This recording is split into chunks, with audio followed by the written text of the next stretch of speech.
Welcome to the Ash Cloud. I'm Ash Sweeting.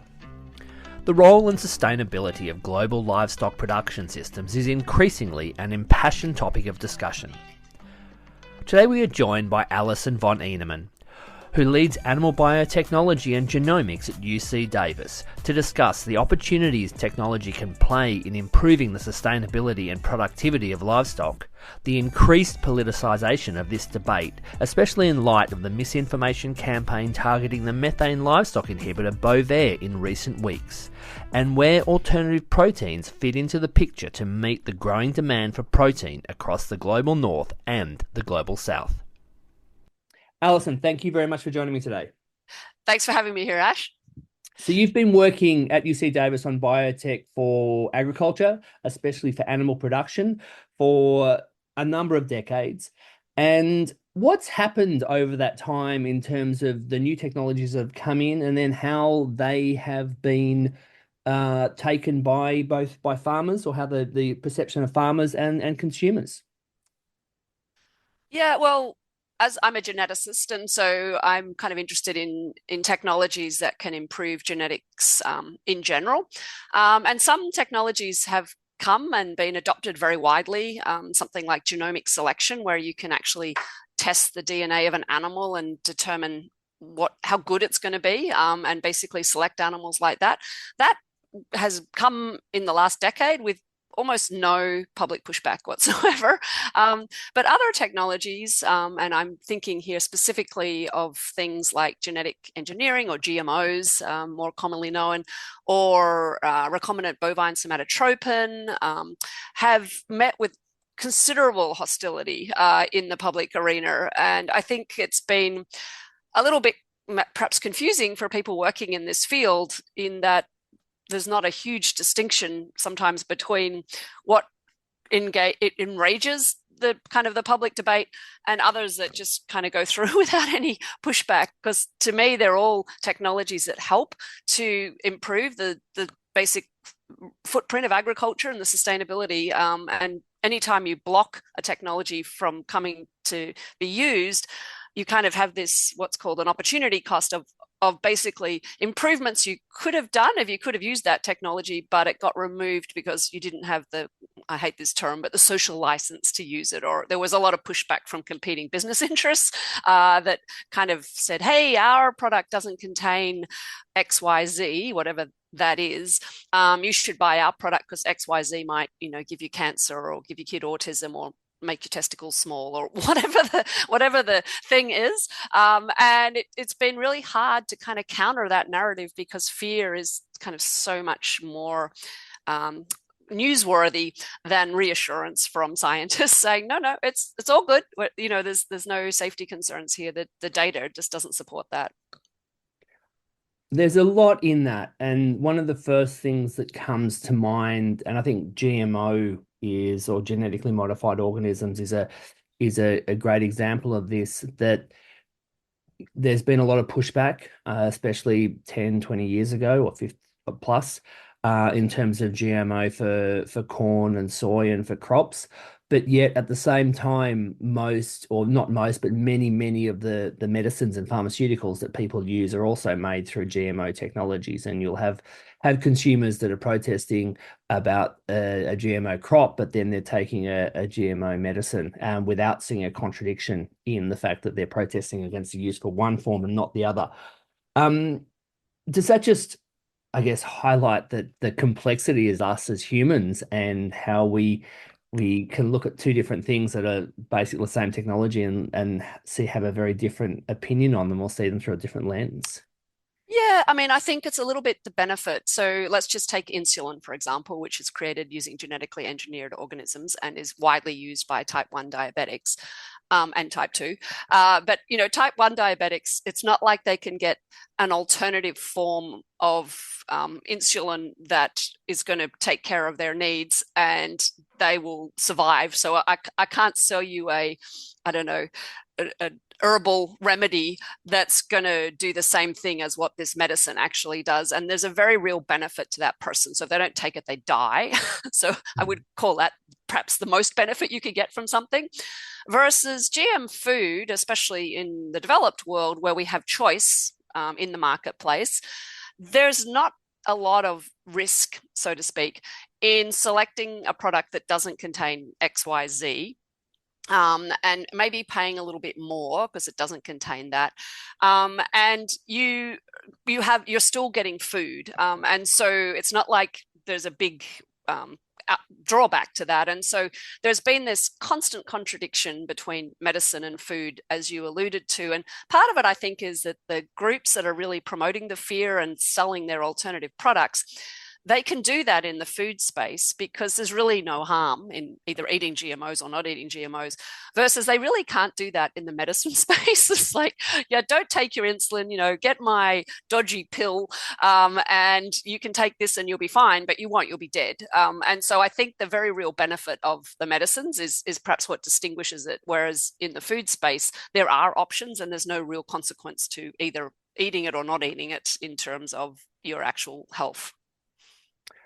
So I guess that leads to the risks and climate change, environmental degradation, biodiversity loss, all those sorts of things that are heavily tied to our food system. So there is real risk there, and however, it's not as immediate and necessarily on your doorstep. The countries that are most vulnerable to climate change are bordering the equator, parts of Africa, parts of Asia. And sitting here in California, we're a long, long way from we're probably not as far away as we think we are, but we have the perception we're a long, long way from that.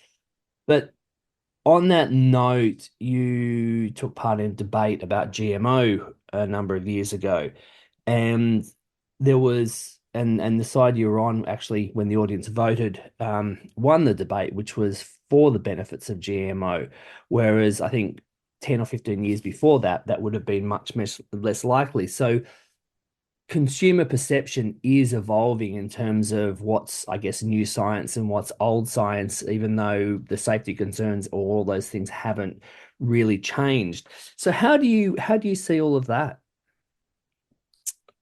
Well, the debate you alluded to was a decade ago, almost exactly to the day. And it was basically arguing the merits of genetically modified food. And quite frankly, the group that was supporting it, so myself and Rob Fraley, didn't think we would win that urban audience because they don't necessarily have a stake in the existing GMO products that are on the market. But there are very real benefits associated with that. That's why millions of farmers grow them.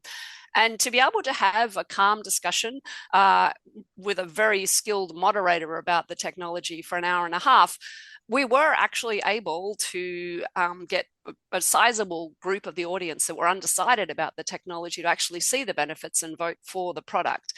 But how often do you get an opportunity to, strap people down into a seat for 90 minutes and listen to a science-based debate around technology? I mean, that's like the dream. If we could do that with all technologies, maybe we could, have something better than the discussion we're having at the moment, which tends to be very much fueled by, little snippets on social media, and amplified by, groups that are often in competing business interests with products that have genetically modified organisms. Or more generally, I think what I find in my social media feed is just random bots that kind of pick up on, oh, you're talking about this technology, we're going to just throw a bomb in here, and with my 10 followers or whatever. And so you've got this really toxic kind of social media amplification of basically misinformation that is really hard to counter, I think. And I'm a little, as a public communicator around agricultural science, which after all, feeding ourselves is about the most important thing we can do, pretty discouraged at the moment in terms of objective data and evidence being used to make decisions around agricultural systems. And I think it's a pretty dangerous precedent. And I look historically when we've had ideology driving agricultural decisions, like, for example, Lysenko in Russia, and, suggesting that plants like to act in a socialist way rather than a kind of the Mendelian, more capitalist way. And, that led to a horrific famine, because basically agriculture doesn't care what party you belong to. It depends on science-based facts. And if we're not making policy based on that, I think it has really big ramifications for food security globally. And that concerns me as someone that works in this field. The situation with the GMOs and then what happened with whenever it was the last decade or so with RBST and how that was not used in the market because of these sort of campaigns. And then in recent days, there's been a growing or evolving situation with DSM's methane inhibitor Bovaer. How do you see the similarities between those? And what do you think we can learn from past experience in terms of addressing these kind of fear campaigns that people are putting out there? Yeah, well, RBST, so recombinant bovine somatotrophin, for those in the audience that are not familiar with that, came out about 30 years ago now. And it was basically a protein that was given to dairy cattle to improve their production. And it was created, it's a genetically engineered product, in the same way insulin is that we give to human diabetics. This was created in that way. And there was some groups around at that time, led by an activist called Jeremy Rifkin, really, that basically had this pure food campaign that was really against the use of biotechnology in agriculture in general, and created a lot of fear around the milk from these cows that have been given this protein, suggesting that it was going to be, cancer causing, and, the usual scary kind of words. And what happened back then, 30 years ago, so this is kind of before Twitter and all of that, was that you had people basically petitioning the creameries. So that's the groups that make the milk. So you're probably familiar with, Crystal, for example, is the one in Sacramento, and telling them that they didn't want milk from cows that had been treated with recombinant bovine somatotropin. And so then the creameries, who said to their suppliers, the dairy farmers, you can't use this product if you want to ship to us. And so you kind of had this cascade where the technology was prohibited or not allowed to be used if you wanted to ship to these particular creameries. And those creameries did it to protect their reputation, because they didn't want to get targeted by activist groups saying, oh, you've got, this poison in your milk or whatever. And there was this kind of domino effect where eventually all the creameries said that, and basically that technology went away. And that's fine if we own the fact that therefore the environmental footprint of the dairy industry is about 7% higher than what it would have been if that technology had been allowed. That's if you look at the peer-reviewed paper that says that.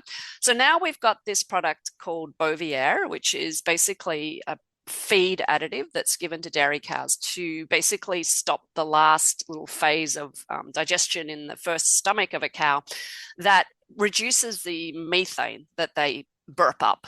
Not fart. I'm so sick of hearing about farts. It's not farts, it's burps. It's eructation is what it's called. And basically it's about a 30% reduction in the methane they produce, dairy cows. And this can be given to cows, they eat it, it stops the methane, and then it gets digested, and it's not present in the milk or meat. And there's been basically 30 years worth of study, or they've been doing studies on this for a number of years, and they've been quite public about it. And I guess that's what I find a little bit kind of weird here, is there's been a lot of discussion about it. I think it was in Time's best, I don't know, development of 2024. It's not been hidden, and it's been quite explicit, but there was an advertisement, I guess, that came out in England from some company that said that they're participating in this trial, and that kind of spawned this social media, I don't know, kind of craziness in the last week, where now we've got people saying to their creameries, we don't want you to use this product. And it's like, oh my God, this is like Groundhog's Day. It's exactly the same strategy.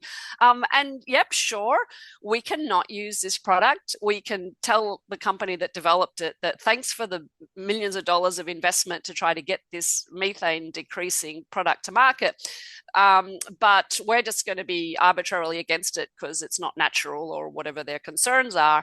And then we're going to have that consequent resultant increase, or at least lack of a decrease, if you will, in methane production because we just said no to a safe technology for really no good reason. And I think the misinformation I'm seeing on social media around this and the kind of this targeted campaign is so reminiscent of what happened to RBST in 30 years ago that it's a very effective way to target technology. But what company is going to develop technologies if they go to all of the incredible expense and very detailed science to show it's safe, and then they get to market and then just a group of random people, kind of suggest that it's unsafe? Not that all of the food safety authorities in the world have said it's safe, and I think it's approved in over 50 countries now.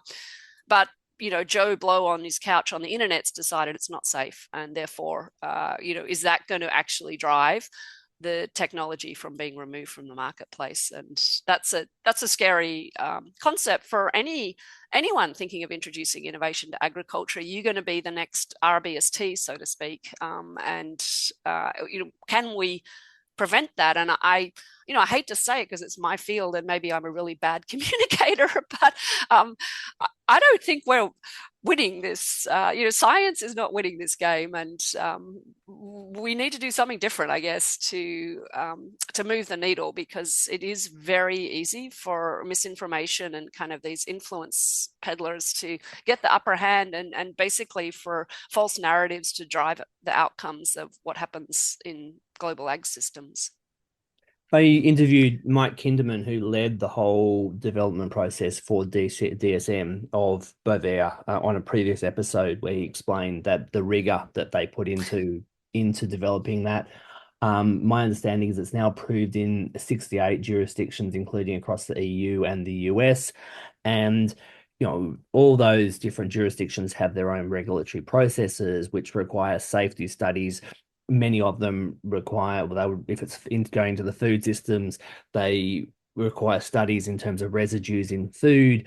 There's a very, very rigorous process to put something through the FDA, through the EMA, the European Medical Association. So, and I know that DSM has navigated that whole process without taking shortcuts and going through all those processes with all those regulatory authorities. And I guess that leads me to look at that balance between, society's trust in the regulatory authorities and those processes, and how, a relatively small number of actors can disrupt that. And what your thoughts are on that side of things.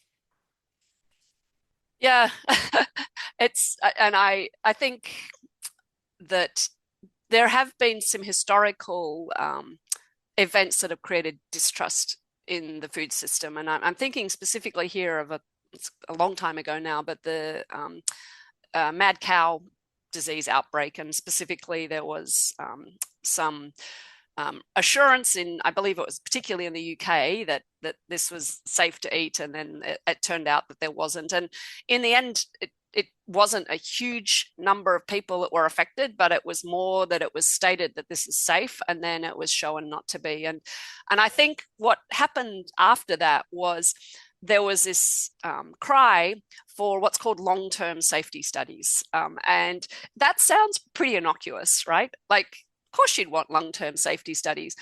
But if you think about it, any technology that's coming to market on day zero is not going to have long-term safety studies because it's a new innovation. And so what is asking for long-term safety studies is kind of a little bit of a proving a negative kind of a situation. So prove that this is safe. And as any scientist will tell you, you cannot prove a negative. You can provide data that shows that it appears safe, as DSM has done, but you can't prove it, and you can't prove something in the future. Um, and so asking to prove long-term safety studies sounds innocent enough, but it's also, well, what exactly would you have done for Bovier, for example, that would give you assurance? And that's, I think, an interesting question to ask people that are pushing back. So if they say they would like, a 50-year study in 1 million cows, that's potentially doable, but obviously would be absolutely cost prohibitive. And so, what is a level of study that's appropriate that provides enough data to show the benefits and risks that enables risk regulators to make a determination? And that's basically what we do, is we provide enough data to suggest that it's safe or suggest it's not safe, and basically using that data will make an inference. And the demand for long-term safety studies proving safety is not something that we can do as risk regulators, or the regulatory authorities can't do. They're always weighing pros and cons. I mean, anyone that takes any medication is like that insert you get of all the contraindications, right? And yet you're still putting whatever it is in your mouth because it's got the benefit of whatever it's trying to treat. And I think we have to have, there is no such thing as zero risk. And this demand for long-term safety is demanding zero risk. And I just think not that it's likely to be unsafe, but we can only get so much data, and that nuance, I think, is really difficult to explain, especially in a soundbite or on Twitter. And so it's easy to say we need long-term safety studies, but how would that look when, I think probably the company that's developed this has been at this for, I don't know, 10 or 15 years already. What how much more data would satisfy people? And if the answer is none, or you'd never satisfy me, then I think you've got your answer, is that actually this isn't a science question. This is more a philosophical question of, I don't like unnatural things, or, I don't think you should add feed additives, or whatever the concern is. But it's really not about the science at that stage. It becomes almost philosophical. I very much agree that it's evolved into a philosophical, or I'd even say a political debate. And the mad cow disease side of things is very interesting, because that was actually feeding a processed meat meal to cows, which was it's a natural product anyway. Meat is not something that's come out of a factory. It's something that's been grown on an animal. It was seen as cannibalism because it was feeding cows to cows. So obviously there's I'm not denying there's issues there, but there's no regulatory process for that because it is a natural product. And then when we start looking at the safety of other things that we routinely put into our bodies or eat, without seeming to be overly concerned, there's all of the artificial sweeteners, the high fructose corn syrup, all those modified feed ingredients that are in so meany products these days, that there's growing evidence that are leading to increased levels of obesity and metabolic disease and all that sort of stuff. But they don't seem to get that same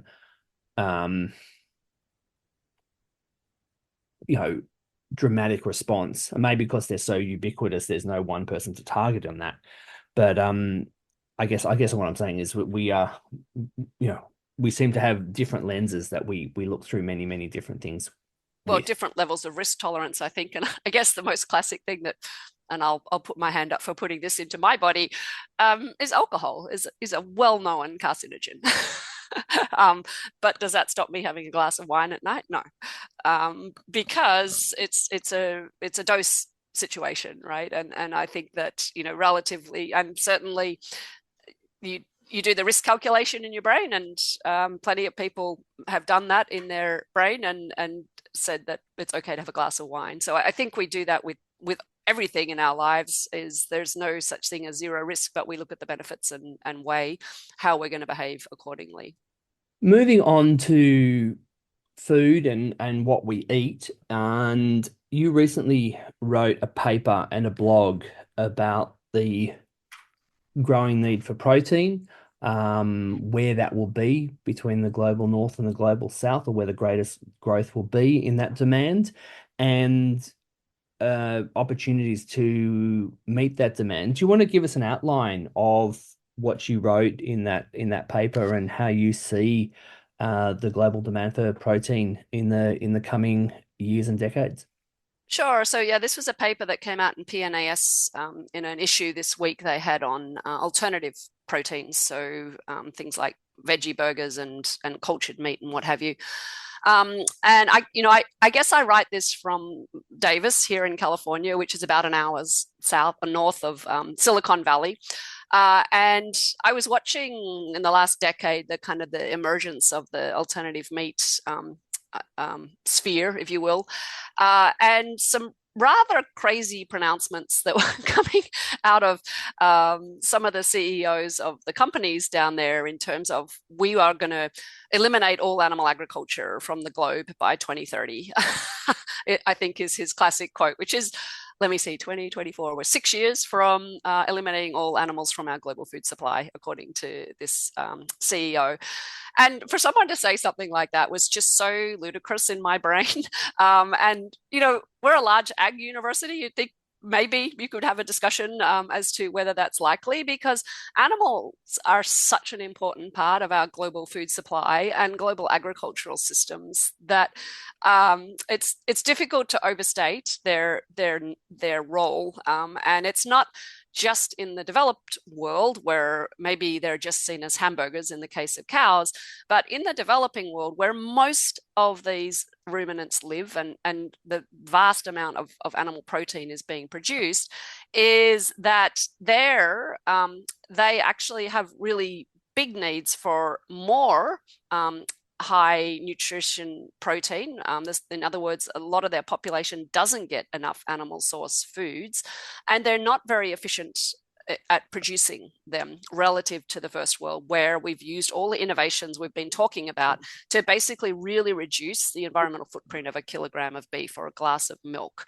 And so when we talk about eliminating all animals from animal agriculture, I think you have to understand that where they are is mostly in low and middle income countries, and where the demand is projected to be by 2050 is in those countries. And so if we want to address that demand, which is coming as a result of human population increase and human increase in wealth, and this kind of what's called the transition from a low quality diet to a diet that includes highly nutritious animal source foods, then that's where that demand is coming from. So we can either address that demand by having more animals, more efficient animals, the same number but more efficient animals, so improve production systems. And obviously as a geneticist, that's my preference, because we can make incredible improvements with genetics. Or some have argued that we could have these alternative protein sources, such as cultured meat and stuff. And I guess I just look at the logistics of developing factories to produce alternative protein sources in these countries that are already not wealthy, and already have people that can't afford conventional food. And it doesn't gel in my mind. Like, these companies are mostly in the first world and kind of enjoying venture capital funding. They're not really located in where the demand is. And to me, and I think the FAO, Food and Ag Organization, agrees with me, the need is to try to improve the efficiencies of existing animal production systems in low and middle income countries using well-known, well-proven technologies that we already use in the developed world. And it's actually, and I realize my bias is extension, which is taking science to the farmers. It's really trying to enable the use of these improved innovations in those countries to basically produce more product per animal. And that is the history that we've had in the developed world, and why we can very efficiently produce milk, meat, and eggs in developed world. And can we transfer those technologies to the developing world? I think if we just take a step back on that, just to give an outline about where, global populations within the top 10 most populous countries in the world, the United States is the only one that is a high income country. You've also got China and India, both with over 1 billion, and then Pakistan, Indonesia, Brazil. So there's middle income countries in there as well, but you certainly don't have any other high income countries in there. And then you've also got India, which has the highest cow population on the planet, but they also have some of the highest rates of vegetarianism on the planet. So getting people to stop eating meat who already don't eat meat is not going to be an effective approach. Not that as eating patterns aren't evolving slightly in India as they become more wealthy, but and then you've got the areas across um, places like Nigeria where you've got very young populations and very, very high birth rates. And thinking about those countries and how they function and their societies and their infrastructure and and their cultures. And if these companies that are developing these products are having a difficulty getting market share in places like the US, the UK, and Europe, um, I imagine those difficulties in getting market share would be exponentially higher in places like Nigeria and Pakistan and Indonesia and those sorts of countries. Undoubtedly. I think India's actually an interesting situation because it is actually the biggest dairy producer in the globe. And it actually, if you look at the numbers, it actually is peak. Brazil now has more cattle than India, but what makes the Indian bovid population bigger is the fact that there's a lot of buffalo there. And I think it's like, I don't know, 100 million buffalo that kind of together makes that the biggest bovid population on Earth. And even there, like just as I was alluding to earlier, things that could be done to improve efficiency. So the female cow is obviously the one that produces milk. I think we all understand that. So a male bovine in India doesn't have a lot of utility. And there's some technologies now where we have sex semen, where you can produce semen that is got just the X swimming sperm that would only produce female offspring. And if you think about it, if you're producing an offspring that's male that's got no utility, if you can just switch that and just have girls born, you've doubled the efficiency of that giant population in terms of its function because you've eliminated in this case, the sex that doesn't produce the product you want because meat has or beef has no value there. So there are relatively simple things, and I'm not saying that would be simple to implement because obviously you'd have to use AI, artificial insemination, and get the semen and blah blah blah. A lot to that, but there are innovations like that I think can help address the efficiencies and reduce the populations of unwanted animals that kind of are a win-win for sustainability, that don't step on people's cultural norms in terms of what they want to eat or choose not to eat, and that gives just basically improves the efficiency of the agricultural system without kind of changing the diet of or what the preferences are of those populations. And I think that's a really important thing that's often not considered is you can't just dictate to people, oh, well, you have to eat insects today or, whatever. It's like that is never going to go down. And so how can we work to improve the efficiencies of the systems that produce culturally appropriate food for populations? Going back very quickly to, I think, a guy called Andy Jarvis who works for Bezos Earth Fund, and they're putting a lot of effort into methane and mitigation and livestock or protein sustainability. And he said they have the and yes approach, or the yes and approach, sorry, which is yes, we need livestock. Yes, we need more efficient livestock and ways of reducing their emissions. And yes, we also need to invest in alternatives that may be able to take some of the pressure off livestock systems or increase demand, especially in the global north. And I very much think that all doors should be opened in terms of the opportunities, but I think we also need to be very realistic in terms of where those opportunities will fit into a market and align investment and research into where you get the biggest bang for your buck, to use that expression. Yeah, I mean, more power to you if you want to have a an Impossible Burger or a cultured meat, chicken, whatever. No problem in the first world. I guess what concerns me is when these CEOs get up there and make these bold pronouncements of eliminating all animal agriculture.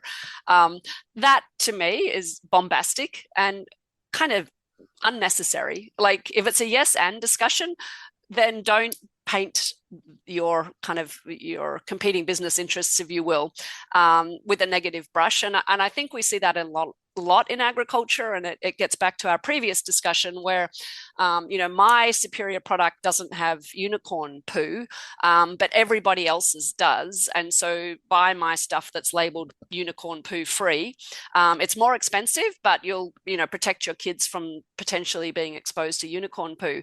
And that business model is basically throwing your competitors in the trash to make you look better. And I think that, in fact, can we not have that? Yes, we need efficient animal production systems, and yes, we need efficient protein sources, and that is going to vary depending upon where we are on Earth, and that actually where the big need is in the developing world, and what can we do that works there? And in countries with unreliable power sources, I don't even know how you run a cultured meat factory or even a factory that makes plant-based proteins if you've got unreliable power, for example, and is that actually the best solution in those environments? And I think that more nuanced conversation is lacking in because it's a very simple kind of venture capital pitch. We are going to produce product and we'll put all of the competitors or the existing thing out of business, and that's kind of that Silicon Valley run fast and break things mentality, which maybe works fine with cell phones, but don't do that to the global food system, please. Please don't break the global food system without considerable thought as to the implications to the livelihoods and effects on the countries that you're suggesting to introduce such technologies. Well, I think to address the question of how you run a big factory in a country with an unreliable power source is you get a very, very big generator, or a series of very, very big generators that burn a lot of diesel, and use that to power your factory. And obviously that has that feeds into the sustainability and greenhouse gas emission side of the equation. So there's ways of doing things, but it goes back to that holistic approach that if you need to have a generator to run, as an example, to run something, then is that going to be producing a more sustainable product than having some animals going around? I think there's two things I want to move on to next. Firstly, just very briefly, livestock in many of these countries are much, much more than milk or meat. They provide draft power. They can be used as a bank account, or they have very important roles socially and culturally, especially in some of the pastoral communities. They can be used as collateral for loans, so that help, once again, financial. Agriculture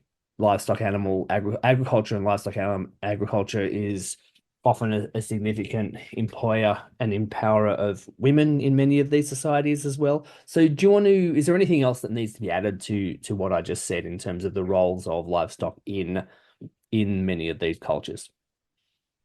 Well, and I mean, I think they're also incredibly important ecosystem services that are provided by ruminants, whether it's digesting otherwise undigestible cellulose and producing a highly nutritious product.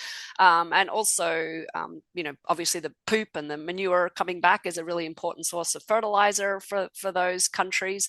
And more generally, I think the metrics we use to look at the quote unquote sustainability of ruminant agricultural systems are myopic and not fit for purpose. And what I mean by that is, if your single metric of sustainability is greenhouse gas emissions per kilogram of product, whatever the product is, with lower being better, and you don't have any other metrics in there, you're really looking at one little component of sustainability, that is environmental, in this case, greenhouse gases. You're not looking at the economics and the social aspects. And that metric will drive you to have very highly monocultural systems that produce a lot of calories per acre. And here, if you actually look at the greenhouse gas footprint of oils and sugar on a per calorie basis, they have the lowest footprint. So if you're trying to minimize your diet, or your greenhouse gas emissions, you should eat a lot of sugars and oils. Well, ask a nutritionist if they think that's a good plan for your health. And I think that there's this tension there.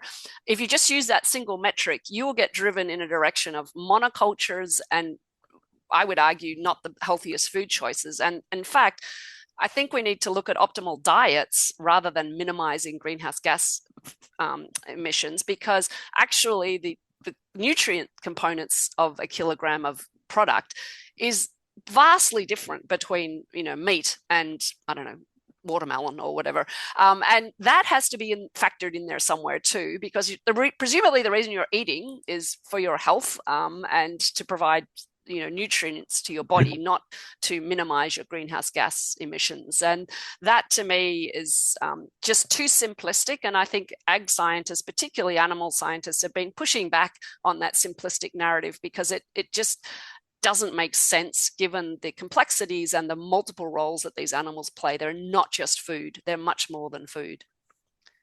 I couldn't agree with you more on the fact that there's much more in the food. And I think there's many, many more nuances, and that oversimplistic debate is very, very damaging. And just as an example, you've got, ruminants provide manure, which is a fertilizer. And obviously there's the impact, or the climate impact, or the environmental impact of those animals. But then that needs to be balanced up against the climate impact of alternative fertilizers to grow whatever crops you're growing. And then a lot of those alternative fertilizers will be produced in other countries, Russia or Ukraine. Russia has traditionally produced a huge percentage of the world's nitrogen fertilizer. And then you start to link in geopolitical risk in that situation if there is conflict or something like that, and that fertilizer supply changes. And then also you've got the price risk if availability goes down, and then that makes it more expensive. So you've got so many factors coming in from so many different directions, which all need to be accounted for. And as you said, with the myopic approach, you lose so many of those angles, and so your equation isn't actually going to be, or your outcome isn't actually necessarily going to be the best thing for the environment or the climate anyway, because you're not taking all those other things into account. Yeah. Yeah, and I think you bring in a much more global perspective than I do, but I 100% agree. And I just think agricultural systems are always, by definition, intricate and complicated, and also very regional. And there's not going to be a single solution for global agricultural systems. And I think it has to be on a place-based nature, because that's how agriculture operates, on the competitive advantages of different locations to grow different products. So in terms of improving the sustainability of agriculture, and especially animal agriculture, and the use of genetics as a tool to do that, where do you see the greatest opportunities, and I guess what's needed to actually realize those opportunities and get the impact? And obviously with the nuance of how that may vary across the global north and the global south. Well, I'm going to come at this as a geneticist, and I was trained in animal science too. So there are kind of three components to improving animal agricultural systems. That's veterinary care, nutrition, and genetics. So I'm going to focus on genetics, although I do acknowledge that the other two are really important as well. I think we lose something like, 20% of all animal protein to disease. So let's just say we could get rid of disease overnight. We've just made ourselves 20% more efficient. And actually we can with some technologies, and I'll get to that in a minute. But more generally, just typical selection. So the reason that your Chihuahua doesn't look like a wolf is traditional selection. Traditional selection on food producing animals has had a huge impact in terms of the greenhouse gas emissions or the environmental footprint of a glass of milk. So a glass of milk today is about a third of the environmental footprint it had in the 50s due to improved production per cow, improved feed, and improved medication. So if you're interested in sustainability, geneticists are really your best friend and have actually made substantial contributions, whether it's plant or animal geneticists over time, to improve the efficiency and productivity of our an acre of corn or a dairy cow. So that's where we are now. There have been some technologies we have not been able to use, and we alluded to earlier. RBST, GMOs, basically in animal ag. We haven't produced genetically engineered organisms other than the fast-growing Aqua Advantage salmon. That's pretty much the only product that's been commercially gone through the FDA approval process. But with new technologies, and a research focus of my lab is things like genome editing, there is the opportunity to go in using these tools to tweak the innate genome of animals to give them particular characteristics. And I'll use the example of disease resistance because that is actually the first product going through the approval process here in the United States for pigs, to produce pigs that are no longer susceptible to a disease called PRRS, porcine reproductive and respiratory syndrome virus. And basically by inactivating a gene or a little segment of a gene, you remove the target site where that virus gains access to the pigs and produce pigs that are no longer susceptible to that disease, which is a horrible disease, very widespread in the world and creates a lot of death, destruction, and abortions and reproductive issues, which dramatically decreases the efficiency of pig production. So if you could have disease-resistant pigs, then that would be a benefit for the sustainability of the pig industry. And so there's a company called Genus out of the UK that's taking that product through that regulatory process and plans to commercialize these pigs in multiple countries, but not the EU. And you might, well, why? Well, because the regulations around genetically modified organisms are so difficult to get through in the EU that it's not even worth bothering. And so you have this really interesting juxtaposition where you're going to have this block that says they're very interested in sustainability, but you're not able to actually introduce a product that's going to be more sustainable, that is a disease-resistant pig, because of their philosophical objection to basically advanced breeding technologies or genetic modifications, if you will. So that region will still have the disease susceptible pigs. And there's real sustainability implications. So they've done a life cycle assessment of pigs with or without the disease resistant trait. And obviously those with the resistant trait have much better environmental metrics because you don't have all these animals dying and getting sick and not being healthy. So that tension, that conflict between what do I dislike more? Do I dislike high levels of environmental impact of animal source foods, or do I dislike GMOs more? Because here's a solution, but it uses a technology I don't like, but I'm in support of the solutions. So where do I draw the line? And I think that's an interesting juxtaposition to put people in, because it makes them actually look at the trade-offs and go, you know what? Yeah, I don't like GMOs, but in this case, I actually think this is quite a good use because it's kind of a triple win for sustainability. And I'm going to let that override my philosophical objection to altering the genome of an animal, for example. And so I think there's some interesting discussions to be had around some of these, what I would argue, very worthwhile uses of the technology in the future. How important do you think it is to have those discussions as early as possible so that consumers have a chance to hear about it in the press, gather an opinion on it, potentially research it before they turn up to the supermarket shelf and find out that what they've been eating has been changed and they haven't realized it? Yeah, I mean, obviously, I think if history is any guide, super important. Perhaps that's why I'm sitting here on your podcast today, because I think we are trying to be much more transparent. And that company, Genus, has got peer-reviewed publications that they've put out, and have actually been doing things like the LCA to look at what the consequences of that particular edit is. Do I still, and I would argue, we're trying to have this conversation with the general public.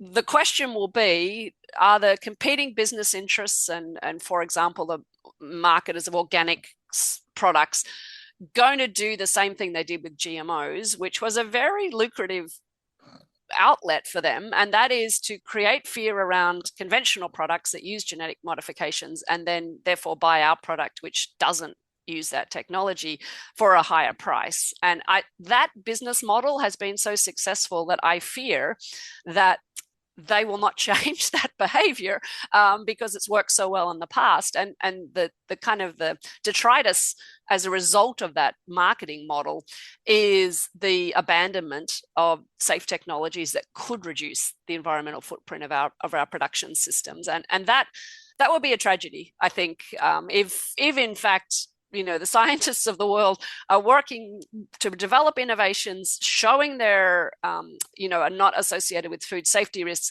and then those technologies still get removed from the market due to misinformation that's being spread by competing business interests to enhance their business share, without acknowledging, we're actually going to have this really bad impact on the overall environmental sustainability of the system, but our little company is going to have better profits, so that's worth it. And I think that kind of that hidden opportunity cost of not allowing safe technology to be used in systems has to be more discussed, and it wasn't in the past. It just organic kind of got a free ride for its trade-offs, and I think it's important for people that kind of work in this field to talk about that, because I do think there are compelling reasons to use these technologies. And disease-resistant pigs, for example, I would say that does have a triple sustainability win. And if we're going to not allow it, there better be a pretty damn good reason why. And if it's just, I don't like the sounds of that I don't think is a good enough reason to stop the technology from coming to the market. I guess firstly are there natural examples of this disease resistance gene out there, or only the edited versions of that? And then if you were to go through a natural approach by selecting only those pigs and breeding the resistance through that way, how much longer would it take to actually get the levels of resistance you need to stop the disease? So the answer to your first question is there naturally occurring examples of this? The answer is if the mutation is compatible with life, given how many billions of pigs there are, that mutation will have occurred in a pig somewhere. There's just no doubt on Earth that that's going to occur in a pig somewhere if it's compatible with life, right? Which in this case it is, because we've actually done it using genome editing, and those pigs are fine. They just are resistant to the disease. So I think what people perhaps miss is that these breeding programs that produce our commercial pigs, that are basically the source of our bacon and pork, are elite selected animals. So they are the chihuahuas as compared to the wolves of selection. So they've been selected for a very specific characteristic or phenotype. And in this case, it's obviously producing pork very efficiently. And so these elite lines are where you have to have that alteration in that particular gene that gives them the resistance. So you need to basically introduce that alteration into these. There's basically 4 different lines, the grandparent lines in a pig breeding program. The chances of all them having that mutation is low. And then if you did find a random pig that had that mutation and then you crossed it in to those 4 lines, you've just now tanked your genetic progress, because you've introduced, half your genetics from some random pig that's not improved, and you're not going to be producing commercial level pigs. So you really need to introduce it into those elite lines. And that's what editing does, is it allows you to do it in these elite lines. So you tweak this one gene, you don't interfere with the rest of the genetics that makes those pigs so ideal for production, and you've now made them resistant to disease, or that particular one disease, PRRS. And that's its power, I guess, is to introduce a useful trait into elite breeding lines that then can be genetically passed from generation to generation. So it's a bit like if you have it's a bit like putting a lawnmower engine in your Porsche, so Yeah. to speak. Just right. You'd much rather leave your Porsche's engine and maybe just change the tire or whatever it is that's wrong with your Porsche. But yeah, 100%. And I think that the introduction into the elite lines is perhaps the bit that most people that aren't familiar with animal breeding probably don't even know there are elite lines of pigs. And so it's really that's the power of this genome editing technology. And where do you see, are there any like that's a great example, but are there any other exciting or interesting examples of using genetics to improve productivity, food security, sustainability um that are on the horizon? Well, I mean, I would argue every single breeding program on Earth has done that. So just conventional selection gets you a long way to reducing the environmental footprint and improving sustainability, period. If you're asking specifically what new innovations are coming along that potentially will alter that, obviously genome editing is one, and not only for disease resistance, but for things like heat tolerance. So there's a SLIC mutation that in cattle that helps them adapt to hot temperatures, for example. Actually, there's some products that are being sold in Japan, so genome edited fish that basically get to market weight in half the time, and that's actually been commercialized and is available to consumers in Japan. And so I think what I say the global breeding community, if you will, is working towards is trying to improve not only production, which is actually not the most important feature of selection programs, but to improve things like feed efficiency and also to select potentially for animals that produce less methane in the case of ruminants. So, for example, New Zealand has selection programs in sheep to select sheep that still grow well, but they produce less methane naturally because they're biologically doing so, and it's a heritable trait, as in there's some genetic component to it, and you can select for that. So trying to basically get optimal animals that are sustainable and well suited to their environment, disease resistant, productive, reproductively, knock it out of the park. So they do everything right, and that's really what we aim for. And if we achieve those animals, that really has this huge impact on sustainability and is a really important component of it. Because if you've got healthy animals that are reproducing and getting pregnant and fertile, fecund, all the rest of it, all of that improves the environmental impact of that production system. And on with those New Zealand sheep, what levels of reduction in emissions are they? Do you know what their Yeah. levels are, So what they think is possible? yeah, not going to be huge. So obviously, it's a heritable trait, but it's not highly heritable. And I think I saw somewhere it'd be like like a 1% improvement per generation.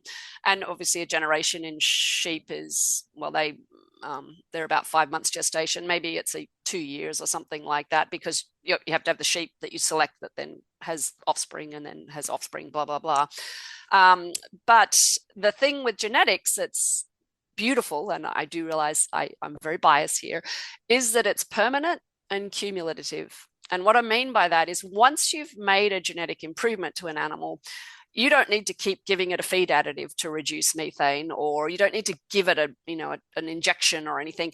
It's genetically got that in it. It's permanent, and then it gets passed on to the next generation, and it's cumulative. So if this year we're 1% better and their offspring are 2% better, then the next one are going to be 3% better. So it takes a longer time than just maybe giving a feed additive, but it's permanent and cumulative. And why not do both, right? To your yes and discussion, like to me, we need all of the tools of animal production systems to work together to achieve these outcomes. And so I think that it makes sense to not only genetically select them, but have feed additives and better health and vaccines and even mRNA vaccines. My God, and so I sound like a real heretic here, but I'm pretty supportive of safe innovations that can reduce the environmental footprint of animal agriculture.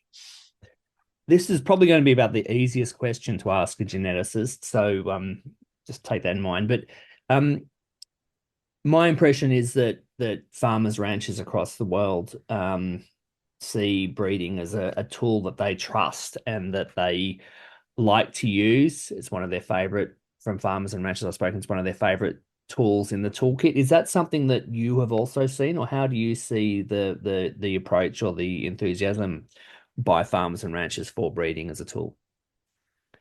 It's an interesting one because there's what I'll call business minded farmers and ranchers who are very much about the bottom line, and they for the most part are 100% on board with things like genetic merit estimates of animals, or they're called EPDs, or expected progeny differences, or EBVs in Australia, expected breeding values. It's basically the geneticist's best guess as to how superior those animals are. And people that have kind of swallowed that concept will use it without question. Those whose animals maybe don't rate so well in those systems because they're actually not genetically superior will tend to be the ones that will raise questions about whether it's scientifically valid, or, I don't trust those numbers, or, it's better to look at this bull, don't worry about his numbers because look at him, he's a stud. And it's very difficult to look at an animal and know genetically if he's superior or not, because you can look very good and not necessarily produce the best calves. And so I think that the kind of the economically incentive minded producers are 100% on board with it. And then there are others where it's a lifestyle and they really like the looks of, for example, black Angus cows on green grass. And so they're going to use straight bred Angus, even though a geneticist might tell them, you know what, you should crossbreed and get more heterosis, but it's like, no, I like the looks of how my black cows look. And so I think it depends a little bit on the values of those producers. And in other countries, it might be, this one's a better, I don't know, animal to pull my wagon. He's better phenotype, so it might not be the most productive animal, but it has this other use. And so I think you have to look at the breeding objectives of the people you're working with, and they can change dramatically from just phenotype to very business minded decision people. Before we go, is there anything else that you'd like to add that we haven't previously discussed? I don't think so, other than I guess I can't overemphasize the importance of agricultural decisions being based on objective data, because ideology driving food production decisions does not have a good track record, and it concerns me as someone that works in the field of cutting edge technologies and have been working in this space talking about these more controversial technologies, GMOs, for my entire career, is that the fear and misinformation really can take these technologies out of the market, and it has this huge impact on our ability to basically produce food in an environmentally sustainable way. And I hope we don't throw the baby out with the bathwater when it comes to some of these newer things like the methane reduction, feed additives, and genome editing, just based on a kind of a gut reaction to that's not natural, because a chihuahua's not natural either, guys. And I think when we're talking food production and agricultural systems, it's just such an important component. We can live without a lot of things, but we can't live without food. And I worry that at the moment the balance is off, and that the objective information is not winning, and that's frightening. One could argue that driving a car or riding in an aeroplane or talking to a computer screen to someone else in a different place are also not natural things, which is one of the curiosities of us human beings. The only other thing I think is important to add to what you just said is that DSM invested tens of millions, if not hundreds of millions of dollars in this whole process to develop this feed additive. And is it perfect? Is anything perfect? One could say, of course it's not perfect. But if we have people who are willing to lead and invest money in trying to develop new things that will help drive the sustainability of our food systems, and they fail, how do you see that impacting other innovators and the willingness to invest in new ideas and new science? Well, I think we've seen it already with GMOs. So when I first started at Davis I had actually worked at Calgene, the flavor saver tomato genetically engineered company. My idea was to bring some genetically engineered cows to produce heart healthy milk, so high omega-3 milk. But 2 years after I started my position, the USDA said, you know what, the public's against GMOs, so we're not going to fund any more research in genetically modified animals for food production. And that stayed in place for basically 20 years. So for 20 years, there was no publicly available funding to do research in genetic engineering in animals. And so it didn't happen. And there was no capital invested in it either, because there was no path to market. And I can understand those companies doing that. But effectively, that precluded the use of the technology. And so with genome editing, there has been more public funding and also private enterprise interest in this technology. But that won't stick around if, in fact, you can't actually get a product to market, or it gets to market and then there's like these big pushbacks against them that eventually take it off the market. And so, yeah, you will not get people investing in innovations, and that's the last thing agriculture needs. I would argue we need more people investing in innovations for agriculture to address the kind of the food demand and also in climate change in our systems. Alison, thank you very, very much for joining me today. Thank you so much, Ash. It was a pleasure. Thank you for listening to the Ash Cloud with me, Ash Sweeting, in conversation with Alison Van Eenenna. If you've enjoyed this podcast, please subscribe to Ash Cloud, where I continue to discuss food sustainability with guests who bring a deep understanding of the environmental, political, and cultural challenges facing our society and creative ideas on how to address them.